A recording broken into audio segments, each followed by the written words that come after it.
kabeh niku kemampuan. Tanpa mampu kita nggak akan bisa.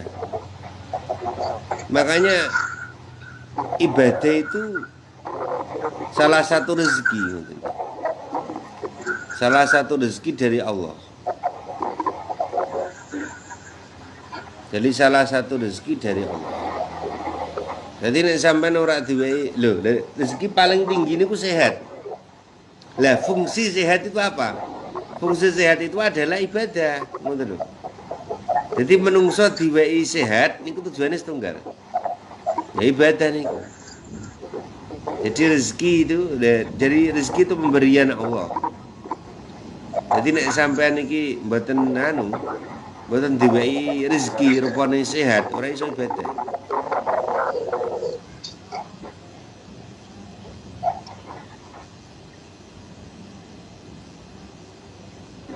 Ai biauni tegese kelawan sartone barengan pertolongane Allah. Pertolongane Allah al-ali ar-rafi fauqa khalqihi. Yang dalam dhuwure makhluke Allah. Jadi rezeki yang paling tinggi itu adalah bisa ibadah. Nak duit iso duit tanah akeh, omah apik, mobil apik, pakaian apik, ya anak nurut dan lain sebagainya, ya itu biasa.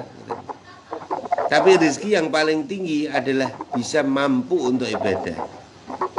Maka di sini dikatakan bi'aunihi al-ali. Pertolongan Allah yang paling tinggi dan paling luhur itu adalah mampu sholat, mampu zakat, mampu puasa.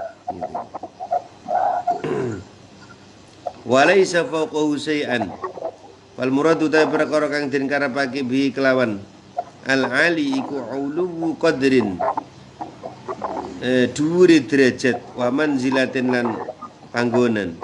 Wakilan den ucapake al-aliyu bil mulki wa sultanatihi wa sultanat wal qahri fala ala minhu fiha al-azim al-jalilul karim sya'nuhu wa qadruhu wala yakhfalan nasaman alaika ing ngatasi sira apa wajhu idyanihi dalan nekani wajhu idyanihi dalan ora nekani Kiai Musoneb rahimah muga-muga melasi ing Kiai Musoneb sapa Allah taala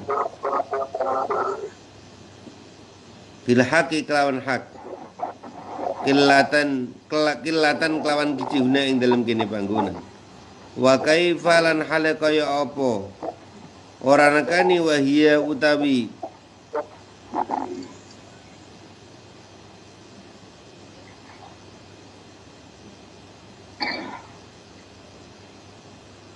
hauqalati huna kanzun minal kunuzil jannah.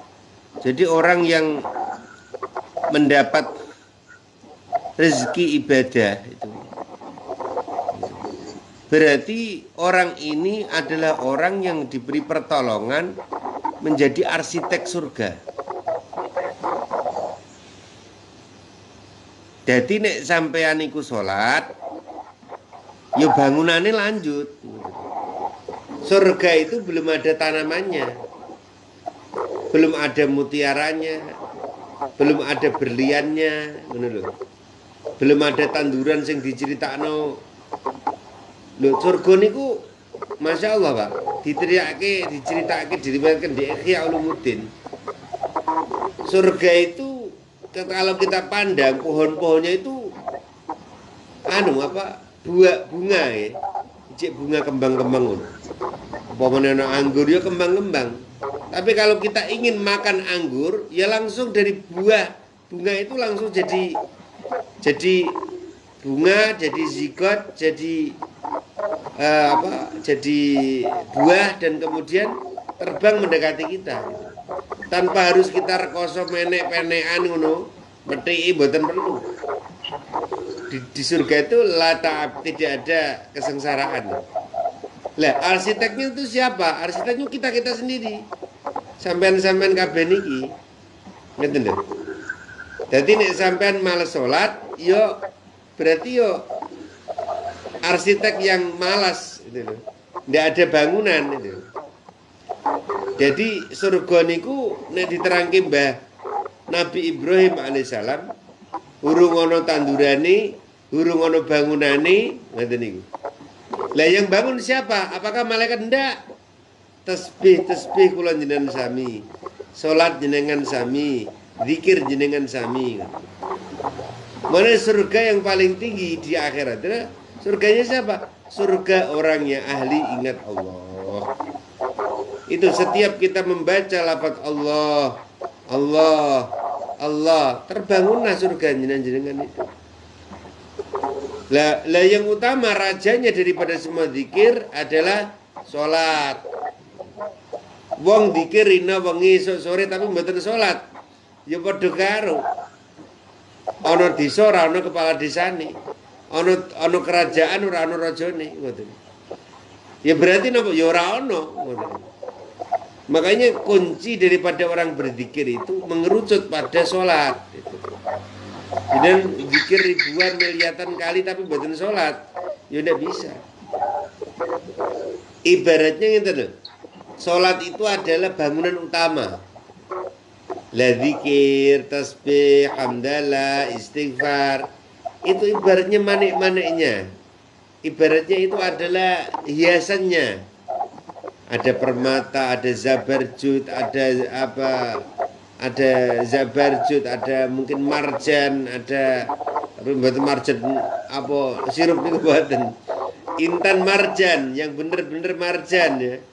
Intan marjan itu satu butirnya aja bisa dapat Lamborghini 10 gitu. Nah, jadi kita ini adalah pembuat kanzun ya. Manusia itu pembuat kanzun min kunuzil jannah. Jadi kalau kita ini berhenti sholat ya, berhenti ingat Allah, berhenti zikir, berhenti tasbih ya, maka surga itu akan berhenti pembangunannya. Maksud berhenti dalam arti surga yang untuk kita itu. Jadi makanya jangan sampai kita ini malas untuk sholat. Serepot apapun, semalas apapun, sholat tetap sholat. Walaupun campur coro gampangannya Jawa niku sholat rubuh-rubuh gedang gitu. Cara Gus Guni mata wang palsu. Allah akan tetap menerima sholatmu walaupun belum bisa khusyuk. Allah akan tetap menerimamu. Ya, Allah akan tetap menerima. Tidak akan tidak. Ngeten deh. Ya, diterima niku ya ana kalane kabul ana kalane ora, ngoten. Makanya kan setelah sholat itu Rasulullah mengajari kita untuk zikir itu. Untuk zikir gitu. Zikir tujuannya napa? Tujuannya nembel nek sampean salat-salate keliru nggih. Salat-salate mboten khusyuk ngoten. Lah itu fungsi daripada salat tersebut. Jadi manusia diciptakan oleh Allah, diberi rezeki namanya umur dan sehat, satu tujuannya untuk salat. Sampean mboten salat ya percuma urip ngoten. Berarti itu kita sudah mati sebelum mati yang sebenarnya. Sudah mendapatkan neraka yang sebenarnya. Loh, wong disiksa niku to. Mboten rupa gebuk-gebukan mboten. Ana lho.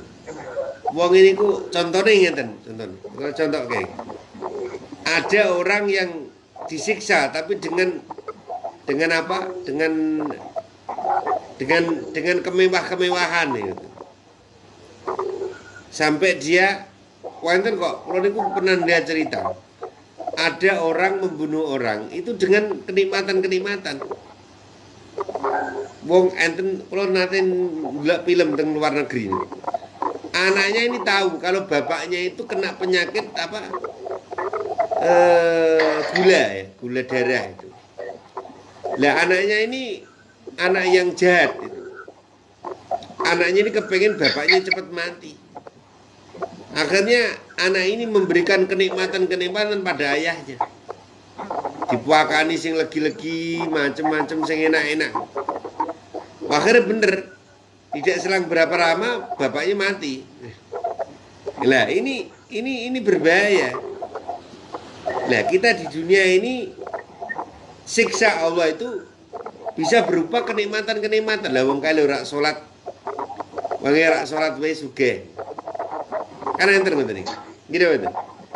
Niki termasuk kaya ngoten niku panglulu. Panglulu yang menyebabkan kita akan terjerembab ke dalam kehancuran yang sebenarnya. Jadi mulanya awak dhewe niki kudu waspada. Apa yang kita terima iki pengelulu apa rezeki ngoten lho. Nek sampean bar entuk duit ngoten. Bar ngono kok sampean salat males iki berarti bahaya. Waduh, bar entuk duit ngene, bar panen. Kok sampean malas zakat? Weruh wong miskin, weruh tanggane janda sing duwe anak akeh sing wis reto, tapi sampean gak gelem nulung ngoten. Janda sing ayu-ayu mesti tulung. Ini ngoten. Lah tapi nek napa? Nek setelah kita dapat sesuatu benda ya. Dan setelah itu kita malas untuk ingat Allah gitu.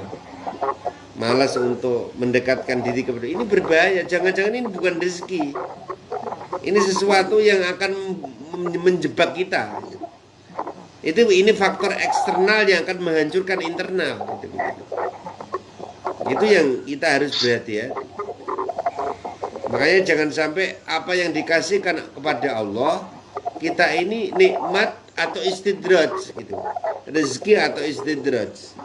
Lah rezeki itu apa? Rezeki adalah segala perkara atau segala bentuk benda yang ketika menempel di faktor internal kita atau diri kita itu akan membuat kita ingat kepada Allah. Tapi nek awake dhewe entuk kok terus lali ning Allah. Oh iki bahaya. Jangan-jangan itu istidraj. Suatu nikmat-nikmat yang akan menjebak kita ya, dalam faktor kebendaan. Mane siang wonten sederek kula tanglet. Pak Yai, Dajjal niku napa to? Tanglet. Jange tanglet. Jange tanglet enten. Dajjal niku napa to? Dajjal niku nek cara tafsir wis kaya critane ngoten niku, nggih, matane siji macem-macem, duwe anak buah sing jenenge Ya'jud Ma'jud, nggih. Iku Dajjal nek cara tafsir niku maca surat Al-Kahfi kan. Tapi Dajjal kalau segi harfiah itu maknanya menutupi. Dal jim lam, dajjala. Dajjal adalah segala sesuatu yang menutupi mata manusia, batin manusia dari mengingat Allah. Itu namanya Dajjal. Kalau dipandang dari sudut harfiah itu. Dari segala sesuatu faktor eksternal di luar tubuh manusia yang menyebabkan lalai dari Allah itu Dajjal. Sing nutupi mata batin sampean sengkosake, sing nutupi mata batin sampean dari ingat kepada Allah ya, dari membaca Quran ya, dari welas asih karo sesama. Lah itu berarti Dajjal telah menguasai hati manusia. Manusia niku nek wis ditutupi kali ada yang menutupi niku lebih keras daripada baja yang sangat keras. Aw asyaddu qaswah itu.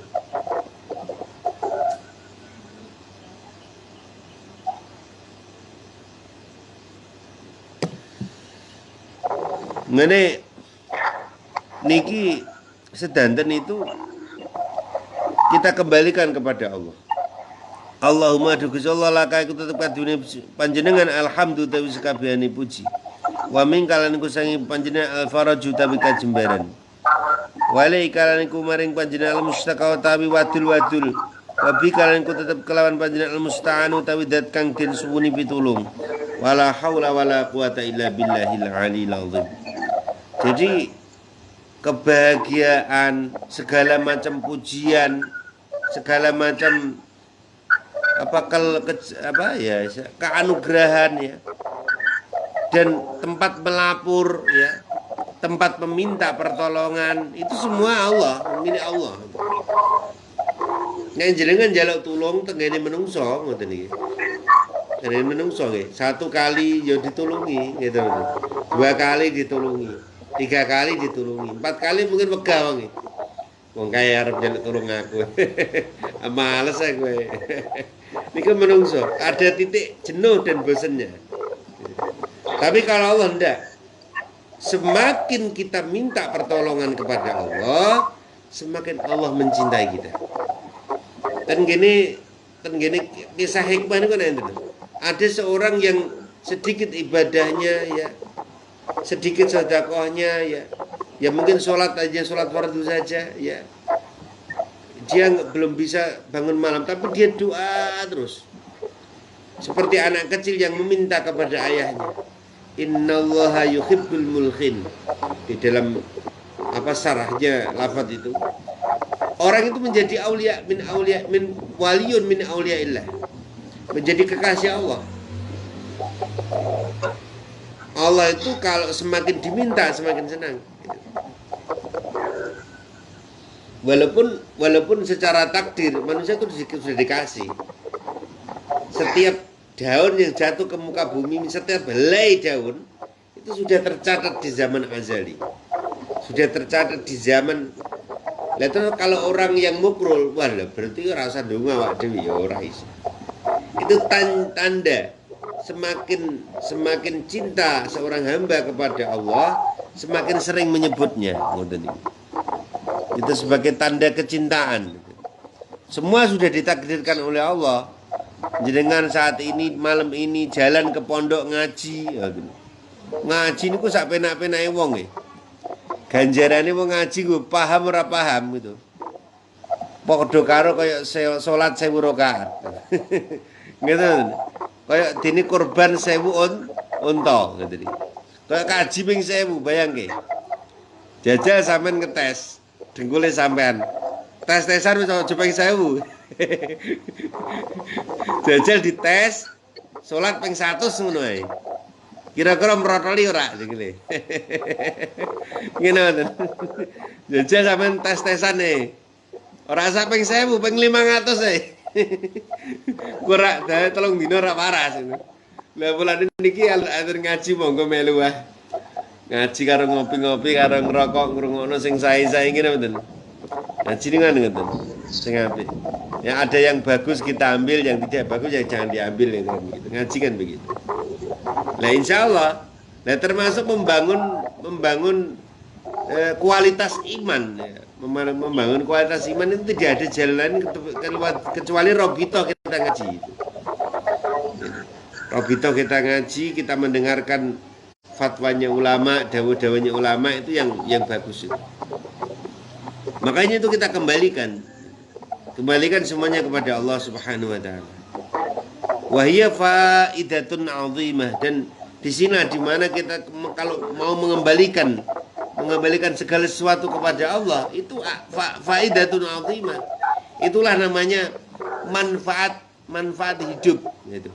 Manfaat hidup yang utama itu yaitu mengembalikan segala sesuatu kepada Allah. Jadi wong nek wis dikembalikan kepada Allah, wong melarat ya ora ngerasa sedih. Wong sugih ya ora ngerasa sombong. Semua sudah dikembalikan kepada Allah. Nah, wong zaman sakniki kan mboten ngoten. Wis sugih ora mampu, miskin terpaksa. Kan ngoten lagi. Miskin ora kuat, sugih ora mampu. Jadi sing perlu dihilangkan. Makanya kita kembalikan kepada Allah, nggih. Semua niku walakal hamdu wa minkal faraj wa ilaikal mustaka wa bikal musta'an. Semua kita kembalikan kepada Allah. Tempat meminta dari Allah lah segala macam rezeki, dan kepada Allah lah tempat kita al-mustaka, mencurahkan segala macam isi hati dan sebagainya. Itu Masya Allah ya. Jadi benar-benar semua itu dari Allah Subhanahu wa taala.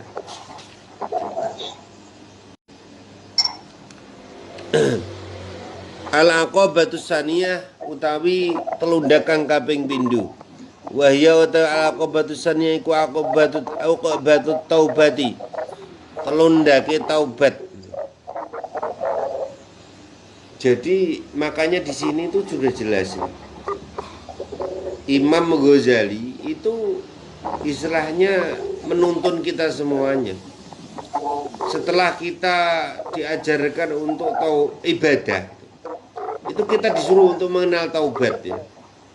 Disuruh untuk mengenal yang namanya taubat. Ya, setelah kita mengenal ibadah, karena taubat ini kunci kembali kepada Allah.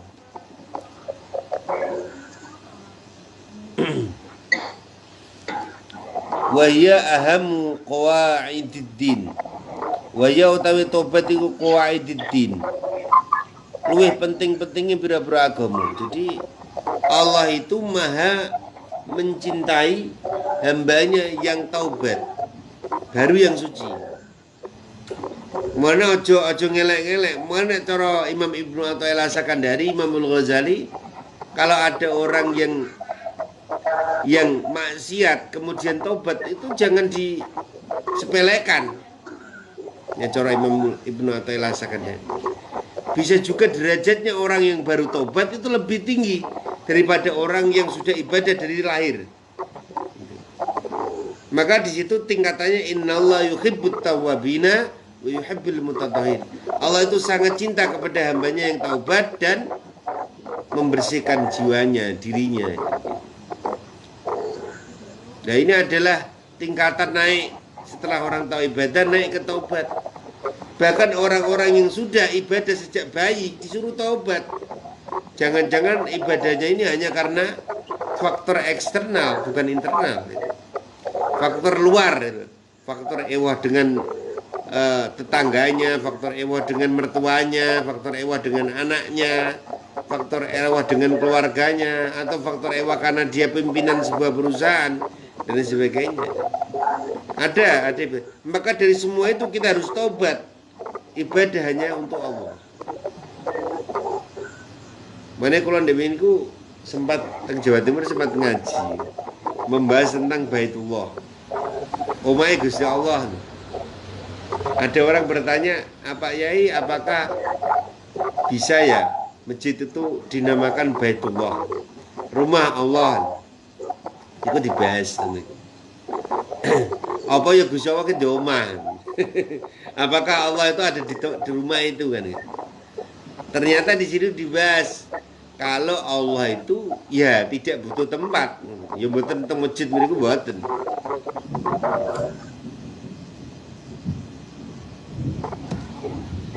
Ternyata itu adalah bentuk idhofah untuk litakrim atau litafdil, idhofatut tafdil.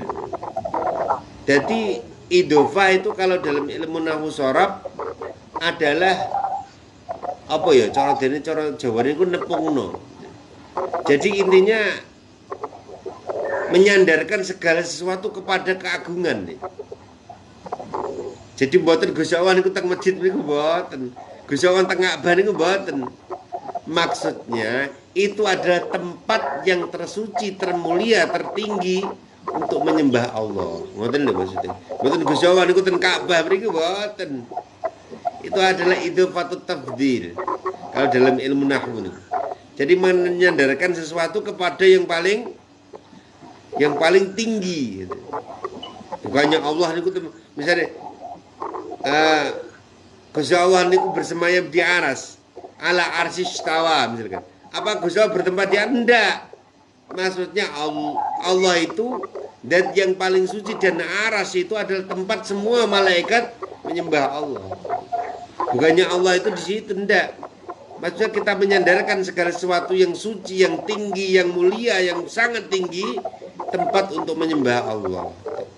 Bukannya Allah itu ada di aras, di masjid, di mana, enggak, bukan.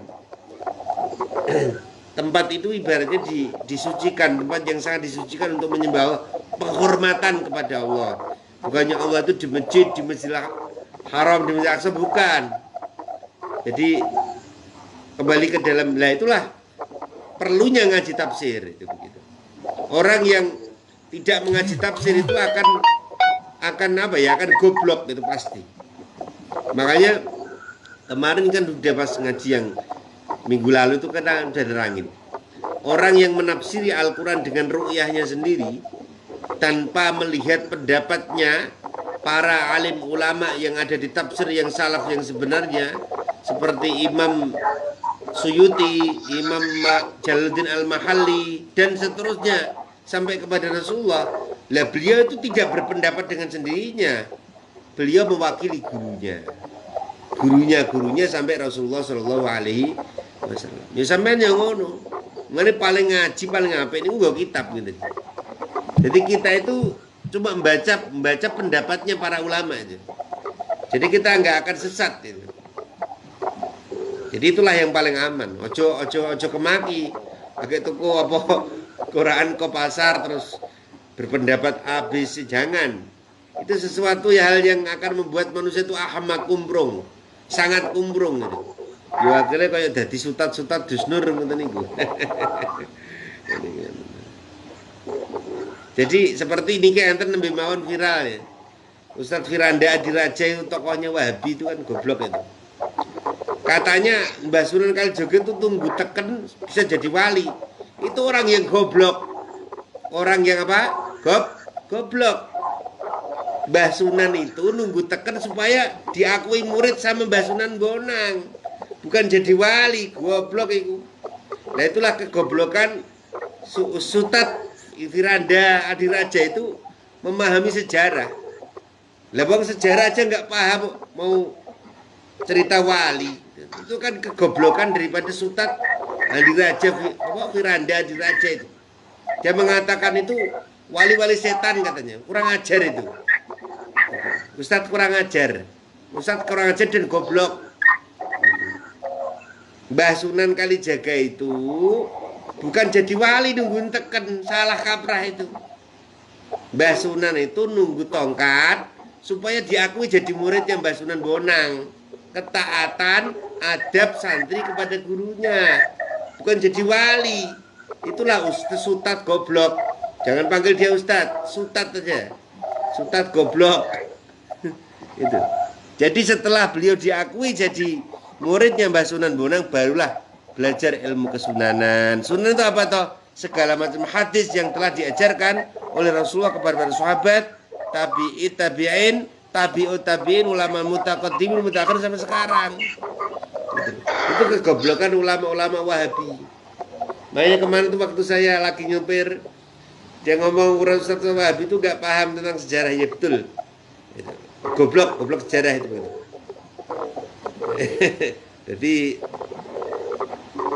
dia kan baru ada ini, baru viral ini si Ustadz goblok ini bilang kalau itu apa namanya wali setan itu. Dia menganggap Kanjeng Sunan Kalijaga itu wali setan. Itu Ustadz kurang ajar itu. Mbah Sunan Kalijaga Raden Said itu nungguin tongkat bukan jadi wali, tapi supaya diakui jadi muridnya. Nunggu tongkat 1 hari, 2 hari sampai kembalinya beliau. Beliau kan nunggu tongkat di daerah Tuban. Mbah Sunan pulang ke daerah pondok pesantrennya di daerah Lasem. Di Lasem dia bala kitab, ngaji siang malam, sampai lupa kalau meninggalkan murid di tepi sungai itu. Ngajar. Iya. Aku biyen tau ninggalke murid ndok kono.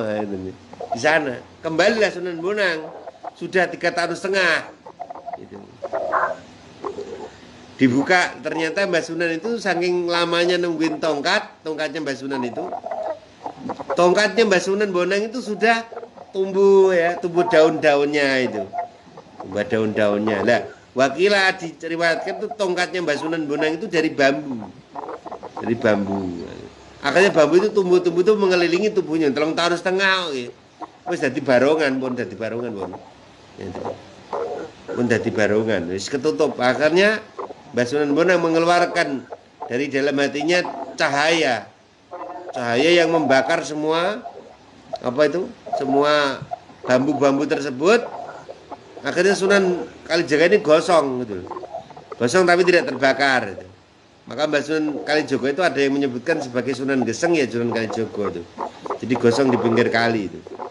Ada yang meriwayatkan seperti itu. Makanya kula njenengan sami ini belajar jangan sampai ngawur itu.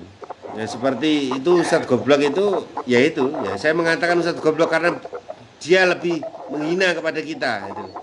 Ya kan goblok gak apa-apa, goblok kan fitrah menungso, amaran ngono ae.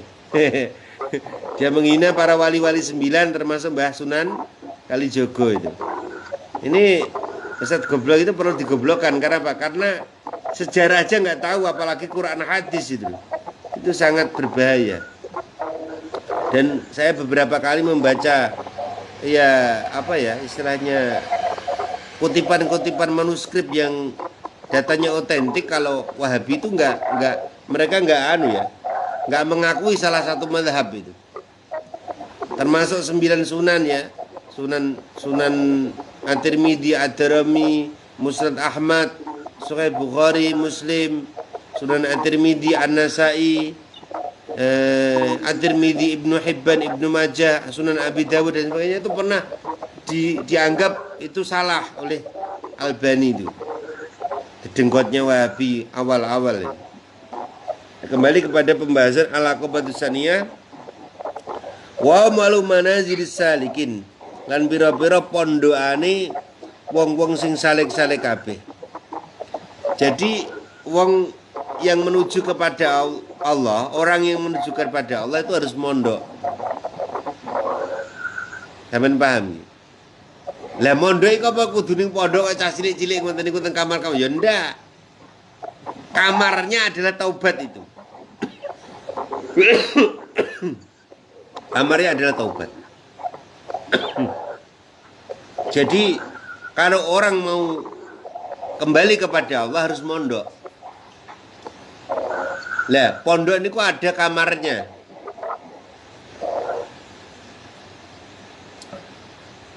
Nah kamarnya orang saleh kembali kepada Allah itu kamarnya apa? Kamarnya adalah ruangan taubat. Ruangan taubat itu ya pokoknya menyesali diri dari apa-apa yang telah dilakukan.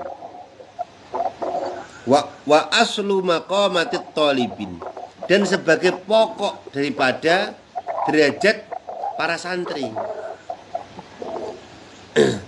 Jadi namanya pondok pesantren ya tidak harus sampai melu cah cilik-cilik nduk kamar-kamar ngoten mboten. Tapi sampean harus berada di dalam ruangan taubat. Jadi hati ini sampean iki kudu dipenjara ning nggone semacam ruangan. Sing biasane ya judi, biasane mabuk, biasane salat mboten khusyuk niku kudu disekat. Kudu difokuskan kembali kepada Allah.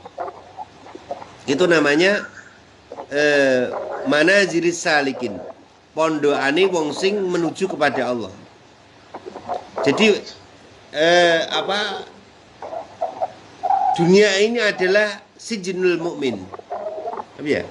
Sijnul mukmin itu penjaranya orang-orang yang iman kepada Allah. Penjara itu kan ada sekat-sekat ruangannya. Lah begitu juga dengan kita manusia hidup. Barang siapa mau kembali kepada Allah, maka harus ada di pondokan dulu. Harus ada di ruangan pondok ya, bangunan ya. Nah, bangunan itu tidak berupa fisik seperti ini enggak. Tapi berupa penyekatan hati terhadap berbagai macam kelalaian-kelalaian yang akan mengarahkan manusia kepada selain Allah. Wajalan teko fiha ing dalam taubat apa ayatun pira-pira ayat kasiratun kakeh wa hadisulan berba hadis syahiratun kang terkenal. Faminal ayati mongko setengah saya ayat qaulu ta'ala utawi dawuh Allah ta'ala wa tubu ilallahi jami'an. Wa tubulan padha tobat sapa sira kabeh ilallahi maring Allah jami'an halis kabehane.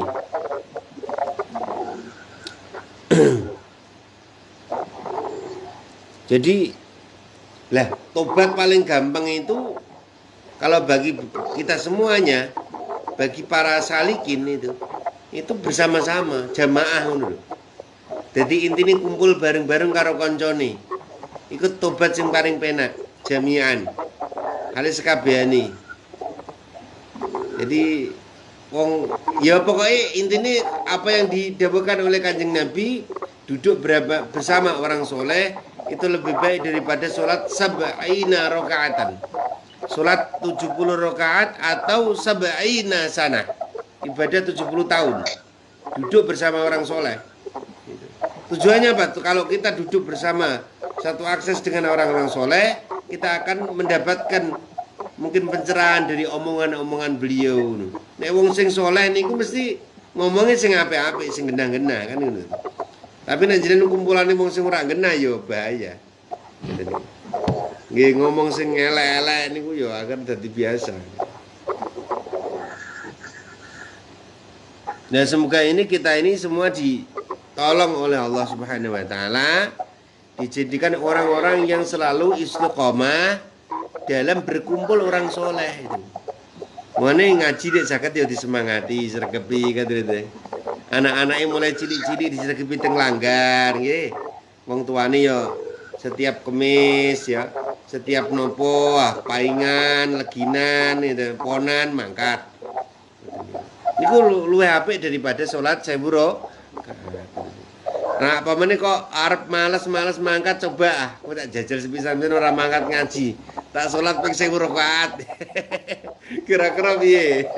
Walah sampean ya wis telung dina telung bengi sikile mentetolan. Niku ngoten. Lah niku ngoten. Dadi ada targhib diri kita, caranya juga itu menyemangati anak-anak kita nggih.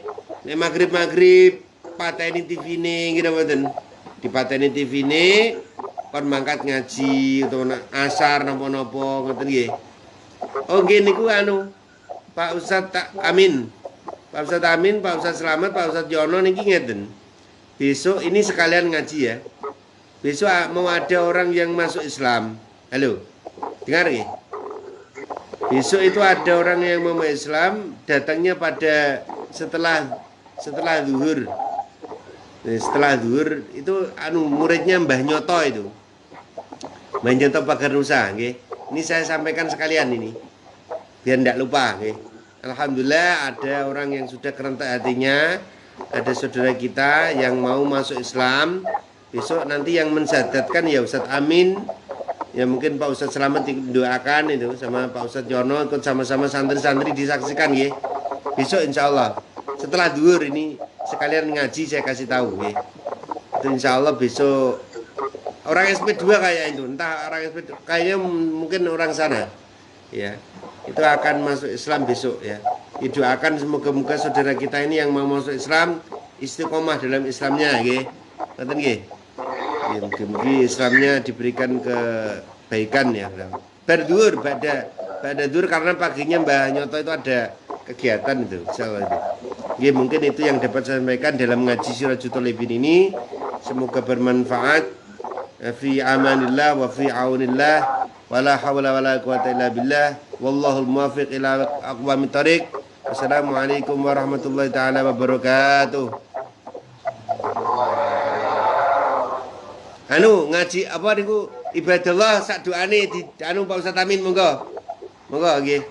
Kula undur diri dulu nggih. Nggih monggo ibadallah sama doanya sekalian Pak Ustadz Amin nggih. Assalamualaikum.